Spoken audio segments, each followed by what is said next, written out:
നമ്മൾ പാലക്കാട് നിന്ന് തുടങ്ങാം. പാലക്കാട് NMR റസാഖ് എന്ന് പറയുന്ന ആ സ്ഥാനാർത്ഥി യാദൃശ്ചികമായി CPM-ന് വന്നുപെട്ട സ്ഥാനാർത്ഥിയല്ല. നമുക്കറിയാം കഴിഞ്ഞ പാലക്കാട് ഉപതെരഞ്ഞെടുപ്പിൽ അവിടെ എന്താണ് നടന്നത്. UDF-ന്റെ സ്ഥാനാർത്ഥിയെ വിജയിപ്പിച്ചെടുത്തത് ആരാണ്? ഏറ്റവും ആദ്യം ആഘോഷ പ്രകടനം, ആഹ്ലാദ പ്രകടനം നടത്തിയത് ആരാണ്? അതേ ശക്തികൾക്ക് തന്നെ ആ ശക്തികളുമായി കൂട്ടുചേർന്നുകൊണ്ട് NMR റസാഖ് എന്ന് പറയുന്ന ഒരു വ്യവസായിയെ കൊണ്ടുവന്ന് നിർത്തി CPM ലക്ഷ്യം വെക്കുന്നത് എന്താണ്?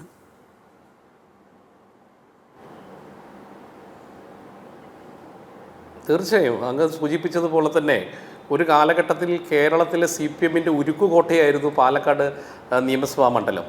അവിടെ ഇപ്പോൾ അവർ മത്സരിപ്പിക്കുന്നത് ഒരു ബിരിയാണി നിർമ്മാതാവായിട്ടുള്ള NMR റസാഖ് എന്ന് പറയുന്ന ബിരിയാണി മേക്കറെയാണ്. അപ്പോൾ നിങ്ങൾ മനസ്സിലാക്കണം, CPM എന്ന് പറയുന്ന ഒരു പ്രസ്ഥാനം എന്താണ് ഉദ്ദേശിക്കുന്നത്. BJP-യെ ഇങ്ങനെ പരസ്യമായിട്ട് പലയിടത്തും അവർ പറയുന്നുണ്ട്, ഞങ്ങൾ BJP-യെ പരസ്യമായിട്ട് തോൽപ്പിക്കാൻ വേണ്ടിയിട്ട് ചില തന്ത്രങ്ങളൊക്കെ ആവിഷ്കരിക്കും. അപ്പോൾ സത്യത്തിൽ പല നിയമസഭാ മണ്ഡലങ്ങളിലും ഇന്ത്യ സഖ്യം പ്രാബല്യത്തിൽ വന്നിട്ടുണ്ട്. അങ്ങനെയാണെങ്കിൽ ഒരു സ്ഥാനാർത്ഥിയെ പ്രഖ്യാപിച്ചാൽ മതി. സത്യത്തിൽ പാലക്കാട് അങ്ങനെയാണെങ്കിൽ ഇവർ ഇപ്പോൾ പ്രഖ്യാപിച്ചിട്ടുള്ള നമ്മുടെ സ്റ്റാൻഡപ്പ് കൊമേഡിയൻ നമ്മുടെ രമേശ് പിഷാരടി, ആ പിഷാരടിക്ക് പിന്തുണ പ്രഖ്യാപിച്ചാൽ മതി. അതല്ലേ ഒരു രാഷ്ട്രീയ മാന്യത, രാഷ്ട്രീയ അന്തസ്സ്. അവിടെ ഇഷ്ടം പോലെ പാർട്ടിക്ക് വേണ്ടി നിരന്തരം പ്രവർത്തിക്കുന്ന പാർട്ടിയുടെ കർമ്മധീരരായിട്ടുള്ള ഒരുപാട് സഖാക്കളുണ്ട്. അവരെ ആരും പരിഗണിക്കാതെ ഇത്തരത്തിലുള്ള പേയ്മെൻറ്റ് സീറ്റുകളുടെ പുറകെയാണ് CPM പോകുന്നത്. അത് കഴിഞ്ഞ 10 വർഷത്തെ CPM-ന്റെ നേട്ടം നോക്കുന്ന സമയത്ത് CPM പല സ്ഥലങ്ങളിലും മത്സരിക്കുകയും വിജയിക്കുകയും ചില സ്ഥലങ്ങളിൽ BJP-യെ തോൽപ്പിക്കുകയൊക്കെ ചെയ്തത് ഇത്തരത്തിലുള്ള രാഷ്ട്രീയ കുതന്ത്രങ്ങളുടെ ഭാഗമായിട്ടാണ്. ഇപ്പം നമ്മൾ നേരത്തെ സൂചിപ്പിച്ച അബ്ദുറഹിമാൻ ഇപ്പോൾ തിരൂരിലേക്ക് മാറ്റുമെന്നാണ് നമ്മുടെ ലില്ലീസ് ഗഫൂർ. അതോടൊപ്പം തന്നെ ഇവരിൽ നിന്ന് പ്രശ്നമുണ്ടാക്കി പോയിട്ടുള്ള നമ്മുടെ നിലമ്പൂർ MLA അൻവർ. ഇങ്ങനെയുള്ള കുറേ കീറാമുട്ടികളെ പൊതുരാഷ്ട്രീയത്തിൽ കൊണ്ടുവന്ന് അവർക്കൊരു അഡ്രസ്സ് ഉണ്ടാക്കിയിട്ട് അവരെ MLA-മാരാക്കി ലാസ്റ്റ് അതിൻ്റെ പാപഭാരം മുഴുവൻ ചുമക്കേണ്ട ഒരു ഗതികേടും CPM-ന് ഉണ്ടായിട്ടുണ്ട്. അതുകൊണ്ടാണ് പുതിയ പുതിയ അവതാരങ്ങളെ CPM കൊണ്ടുവരുന്നത്. ഇപ്പം നമ്മൾ നോക്കണം, ഇവർ സമൂഹത്തിൽ ഏതെങ്കിലും തരത്തിൽ പ്രവർത്തിച്ച് കാരുണ്യ മേഖലയിലോ സേവന മേഖലയിലോ രാഷ്ട്രീയ മേഖലയിലോ വിദ്യാഭ്യാസ മേഖലയിലോ ഒക്കെ പ്രവർത്തിച്ച് വലിയ പാരമ്പര്യമുള്ള ചില ആളുകളൊക്കെ വരാറുണ്ട്. ഇപ്പോൾ നമ്മൾ പല സ്ഥലങ്ങളിലും അങ്ങനെ കണ്ടിട്ടുണ്ട്. ഇതൊന്നും ഇല്ലാതെ NMR എന്ന് പറയുന്ന ഒരു ബിരിയാണി ബ്രാൻഡ് ഉണ്ടാക്കിയതിൻ്റെ പേരിൽ കുറേ ആളുകൾ ബിരിയാണി കഴിക്കുന്നുണ്ട് പാലക്കാട്. ആ ബ്രാൻഡ് കേരളത്തിൽ മുഴുവൻ വ്യാപിക്കുന്നുണ്ട് എന്നുള്ളത് കൊണ്ട് അതിൻ്റെ ഓണറെ പിടിച്ചിട്ടാണ് CPM സ്ഥാനാർത്ഥിയാക്കുന്നത്. അപ്പോൾ ഇതിൽ പോലും ഗതികേട് ഒരു ഭരിക്കാൻ പോകുന്നവർ പറയുന്നത് ഞങ്ങൾ 3ാം ടൈമിലേക്ക് വരുന്നു. അങ്ങനെയുള്ളൊരു സ്ഥലത്ത് ഇത്തരത്തിലൊരു ദുർബലനായിട്ടുള്ള ഒരു സ്ഥാനാർത്ഥിയാണ് നിൽക്കുന്ന സാഹചര്യമാണ് CPM-നകത്തുള്ളത്. ഇവർ പറയുന്ന എണ്ണയിട്ട യന്ത്രം പോലെ പ്രവർത്തിക്കുന്ന കേഡർമാരും അതുപോലെ എല്ലാ പണച്ചാക്കുകളാണ് CPM പാലക്കാട് CPM-നെ നയിക്കുന്നത് എന്ന് PK ശശി പറയുകയുണ്ടായല്ലോ. പണച്ചാക്കുകൾ തന്നെയാണ്. ഒരു സംശയം വേണ്ട. തീർച്ചയായും ഒരു കാലഘട്ടത്തിൽ ചാക്ക് രാധാകൃഷ്ണൻ്റെ പണം കൊണ്ടായിരുന്നു അവിടുത്തെ സംസ്ഥാന നേതൃത്വം, ജില്ലാ നേതൃത്വം, ഈ PK ശശി അടക്കം ആളുകളുടെ കാര്യങ്ങൾ നടന്നിരുന്നത്. ചാക്ക് രാധാകൃഷ്ണനാണ് പല സ്ഥാനാർത്ഥി നിർണ്ണയത്തിൽ ഒരു കാലഘട്ടത്തിൽ ഇടപെട്ടിരുന്നത്. അപ്പോൾ നമ്മൾ മനസ്സിലാക്കേണ്ട CPM-നുള്ളിൽ വലിയ അന്തഛിദ്രം ഉണ്ടായിക്കൊണ്ടിരിക്കുകയാണ്. നോക്കണം, പ്രത്യേകിച്ച് കണ്ണൂരിലെ പാർട്ടി എന്നൊക്കെ നമ്മൾ കേട്ടിട്ടുള്ളത് ഏറ്റവും ഉരുക്കുകോട്ടയാണ്, കൃത്യമായിട്ടുള്ള കേഡർ സംവിധാനമാണ്. അവിടെ പോലും നമ്മൾ മധുസൂദനൻ്റെ പോലെയുള്ള ആളുകളുടെ കേൾക്കണം. അവിടെയൊക്കെ നമ്മൾ മനസ്സിലാക്കേണ്ടത് ഈ പാർട്ടി സത്യത്തിൽ പൊളിറ്റ് ബ്യൂറോ മെമ്പർമാരുടെ ഭാര്യമാർക്ക് സീറ്റ് ഉറപ്പിക്കാനും മരുമക്കൾക്ക് സീറ്റ് ഉറപ്പിക്കാനുമുള്ള ഒരു പ്രസ്ഥാനമായിട്ട് മാറിയിരിക്കുകയാണ്. നിങ്ങൾ നോക്കുക, ഇപ്പോൾ ഈ കഴിഞ്ഞ മിനിസ്ട്രി തന്നെ നോക്കുക, പൊളിറ്റ് ബ്യൂറോ മെമ്പറുടെ ഭാര്യയാണ് ഒരു MLA. ഇപ്പോൾ തന്നെ നോക്കുക, പൊളിറ്റ് ബ്യൂറോ മെമ്പറുടെ ഭാര്യയ്ക്ക് വേണ്ടിയിട്ട് പാർട്ടിക്ക് നമ്മളിപ്പോൾ നോക്കുന്ന സമയത്ത് CPM-ന്റെ ഒരു സീനിയോറിറ്റി കേഡർ സ്വഭാവമോ അതിൻ്റെ മേൽഘടകത്തിനൊക്കെ നോക്കുന്ന സമയത്ത് നമ്മുടെ ശൈലജ ടീച്ചറെ സത്യത്തിൽ തോൽപ്പിക്കാൻ വേണ്ടിയിട്ട് സണ്ണി ജോസഫിനെ കൊണ്ടിട്ടിരിക്കുകയാണ്.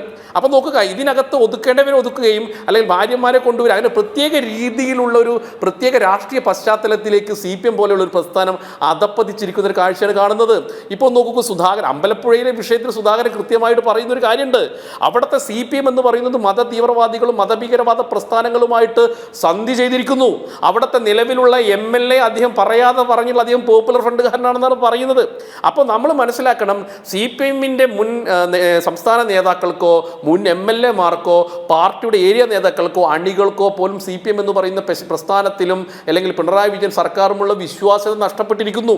അവിടെയാണ് ഇവിടെ അവസരത്തിനൊത്തിട്ട് ഇവിടെ കേരളത്തിൽ ഏതെങ്കിലും വിധത്തിലുള്ള അധികാരത്തിന്റെ ഭാഗമായി വരാൻ വേണ്ടി ശ്രമിക്കാൻ വേണ്ടിയിട്ടാണ് ഇപ്പോൾ കോൺഗ്രസ്സുകാർ ശ്രമിച്ചത്. അതുകൊണ്ട് നോക്കുക, നിങ്ങൾ ആദ്യഘട്ട സ്ഥാനാർത്ഥി പട്ടിക പ്രഖ്യാപിച്ച ഉടനെ തന്നെ മുൻ KPCC പ്രസിഡന്റുമാർ തുടങ്ങി രമേശ് ചെന്നിത്തല പോലും ഈ പ്രഖ്യാപനത്തിൽ അദ്ദേഹം ഇങ്ങനെ ഒരു താപ്പ് നോക്കി നിൽക്കുകയാണ്. രമേശ് ചെന്നിത്തല പോലും ഈ പറയുന്ന സ്ഥാനാർത്ഥി നിർണയത്തിൽ വലിയ രീതിയിലുള്ള അസംതൃപ്തിയാണ് പ്രകടിപ്പിച്ചുകൊണ്ടിരിക്കുന്നത്. അപ്പോൾ രണ്ട് മുന്നണി സംവിധാനങ്ങളും ഇവിടുത്തെ ജനാധിപത്യത്തെ അട്ടിമറിച്ചുകൊണ്ട് കേരളത്തിന്റെ പൊതു മനസ്ഥിതി മനസ്സിലാക്കാതെയുള്ള സ്ഥാനാർത്ഥി പ്രഖ്യാപനമാണ് നടത്തിക്കൊണ്ടിരിക്കുന്നത്. ഇവർക്ക് മുന്നിൽ വെക്കാൻ ഒരു വികസന രേഖയില്ല. അപ്പോൾ രണ്ട് മുന്നണികളും സ്ഥാനാർത്ഥികളെ നിർത്തുന്ന സമയത്ത് കേരളത്തിന്റെ ഇത്രയും കാലഘട്ടത്തിന്റെ വികസന രേഖ മുന്നോട്ട് വെക്കാൻ രണ്ടു കൂട്ടരും ഭരിച്ചിട്ടുണ്ട്. ഇപ്പോൾ ഈ 10 വർഷമായിട്ട് ഇടതുപക്ഷം ഭരിക്കുന്നു, അതിനു മുമ്പ് UDF ഭരിച്ചിട്ടുണ്ട്. കേരളം എങ്ങനെയാണ് മുന്നോട്ട് പോകുന്നത്, കേരളത്തിന്റെ വികസന സ്വപ്നങ്ങൾ എങ്ങനെയാണ്, കേരളം എവിടെ എത്തി നിൽക്കുന്ന ഒരു ചർച്ച ചെയ്യാൻ ആരും തയ്യാറാകുന്നില്ല. കേരളത്തിന്റെ മുന്നോട്ടുള്ള പ്രയാണത്തിൽ കേരളത്തിന്റെ പൊതുസമൂഹത്തിന് മുമ്പിൽ ഏത് തരത്തിലുള്ള വികസന പത്രികയാണ് അവതരിപ്പിക്കുന്നത് എന്നുള്ള കാര്യത്തിൽ രണ്ട് മുന്നണി സംവിധാനങ്ങൾക്കും ഒരു തരത്തിലുമുള്ള ഒരു മാനിഫെസ്റ്റോ ഇല്ല. അതേസമയത്ത് BJP കൃത്യമായിട്ട് മുന്നോട്ട് വെക്കുന്നത് വികസിത കേരളം എന്നുള്ളത് തന്നെയാണ്. കഴിഞ്ഞ 12 വർഷമായി നരേന്ദ്രമോദി സർക്കാർ ഈ രാജ്യത്ത് ഭരിക്കുന്നുണ്ട്. അതിന്റെ വികസന നേട്ടങ്ങൾ രാജ്യത്താകമാനം അലയടിക്കുന്നുണ്ട്. പ്രത്യേകിച്ച് കേരളത്തിനും അതിന്റെ നേട്ടങ്ങൾ കിട്ടിക്കൊണ്ടിരിക്കുകയാണ്. പക്ഷേ കേരളത്തിന് അർഹമായ പല നേട്ടങ്ങളും ഇടതുപക്ഷ സർക്കാർ അട്ടിമറിച്ചിട്ടുണ്ട്. ഇപ്പോൾ PM ശ്രീ പദ്ധതി ആയിക്കോട്ടെ, റോഡ് നിർമ്മാണം ആയിക്കോട്ടെ, പ്രധാനമന്ത്രിയുടെ ആവാസ് യോജന ആയിക്കോട്ടെ, ജൽനിധി മിഷൻ ആയിക്കോട്ടെ, അടിസ്ഥാന ജനങ്ങളുടെ ക്ഷേമത്തിനുതകുന്ന പല പ്രവർത്തനങ്ങളും ബോധപൂർവ്വം അട്ടിമറിച്ച് പിണറായി വിജയൻ സർക്കാരാണ് ഇപ്പോഴും അടുത്ത ഭരണത്തിന് വേണ്ടിയിട്ട് കാത്തിരിക്കുന്നത്. കേരളത്തിലെ പൊതുസമൂഹം കാണുന്നുണ്ട്. അതേസമയത്ത് നോക്കുക, വിശ്വാസ സംരക്ഷണവുമായി ബന്ധപ്പെട്ടുകൊണ്ട് ഇപ്പോൾ ശബരിമല അടക്കമുള്ള വിഷയങ്ങൾ എത്തരത്തിലാണ് ഈ സർക്കാർ കൈകാര്യം ചെയ്തത്. എന്നിട്ടും നോക്കുക, അതിൻ്റെ കളങ്കിതനായിട്ടുള്ള വ്യക്തിയെ മാറ്റി നിർത്താതെ അദ്ദേഹത്തിന് വീണ്ടും സീറ്റ് നൽകുകയാണ്. അപ്പോൾ കേരളത്തിലെ പൊതുസമൂഹത്തിനോടും ഹൈന്ദവ സമൂഹത്തിനോടും വലിയ രീതിയിലുള്ള വെല്ലുവിളിയാണ് ഇടതുപക്ഷം ഇപ്പോഴും നടത്തുന്നത്. അതിന് പ്രത്യക്ഷമായ ഒരു ഉദാഹരണം മറ്റൊന്നും കൂടിയുണ്ട്. ഇപ്പോൾ തൃശ്ശൂരിൽ ഇടതുപക്ഷത്തിൻ്റെ ആളുകൾ, തൃശ്ശൂർക്കാരനല്ലാത്ത മലപ്പുറം ജില്ലയിൽ ആലങ്കോട് ഉള്ള ഒരു വ്യക്തിയെ കൊണ്ടുവന്നിട്ടുണ്ട്. നമ്മൾ കണ്ട ആലങ്കോട് ലീലാകൃഷ്ണൻ. അദ്ദേഹം പച്ചയായിട്ടുള്ള ഹൈന്ദവ വിരുദ്ധത മാത്രം പറയുന്നൊരു വ്യക്തിയാണ്. രാമനും കൃഷ്ണനും മിത്താണെന്നും ഈ ഭഗവത്ഗീതയും രാമായണവും ഒക്കെ വെറും കള്ളനാണയങ്ങളുടെ കള്ളത്തരങ്ങൾക്ക് മറയ്ക്കാനുള്ള കാര്യങ്ങളാണെന്ന് പറഞ്ഞുകൊണ്ട് പൊതുസമൂഹത്തിൽ വലിയ രീതിയിൽ ഹൈന്ദവ വിരുദ്ധ വരുന്ന ഒരാളെയാണ് തൃശ്ശൂർ പോലെയുള്ള ഒരു സ്ഥലത്ത് സ്ഥാനാർത്ഥിയാക്കുന്നത്. അപ്പം നിങ്ങൾ നോക്കുന്ന സമയത്ത് ഈ കേരളത്തിൽ രണ്ട് മുന്നണി സംവിധാനങ്ങളും പ്രത്യയശാസ്ത്രപരമായ അടിത്തറ നഷ്ടമായിട്ടുണ്ട്. കേരളത്തിൻ്റെ വികസനത്തെ മുന്നോട്ട് കൊണ്ടുപോകുന്ന രണ്ട് മുന്നണി സംവിധാനങ്ങളും പരാജയപ്പെട്ടിട്ടുണ്ട്. കേരളത്തിലെ വലിയ കടബാധ്യതയിലേക്കും കേരളത്തിലെ യുവാക്കളുടെ ഭാവി പ്രതിസന്ധിയിലേക്കും ആക്കിക്കൊണ്ട് വലിയൊരു അരക്ഷിതാവസ്ഥയിലേക്കാണ് ഈ രണ്ട് മുന്നണി സംവിധാനം ഈ കേരളത്തെ ഇത്രയും കാലമായിട്ട് നയിച്ചത്. അതിനെതിരെയുള്ള വലിയൊരു മാറ്റം കേരളത്തിലെ പ്രബുദ്ധരായിട്ടുള്ള ജനങ്ങൾ ആഗ്രഹിക്കുന്നുണ്ട്. നേരത്തെ അതാണ് BJP ലക്ഷ്യമിടുന്നത്.